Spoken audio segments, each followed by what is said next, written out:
అరుణాచలంలో గిరి ప్రదక్షిణ ఎందుకు చేస్తారు? అరుణాచలం చుట్టూ చేసే గిరి ప్రదక్షిణ ఒక నడక కాదు, అది మన లోపలికి చేసే ఒక ప్రయాణం.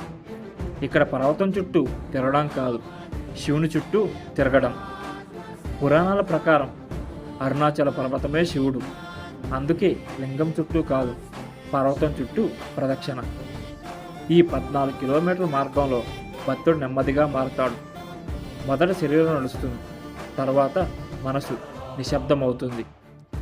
ఒక్కో అడుగు ఒక్కో అహంకారాన్ని వదిలేస్తుంది, ఒక్కో శ్వాస లోపల దాచుకున్న భయాన్ని కరిగిస్తుంది.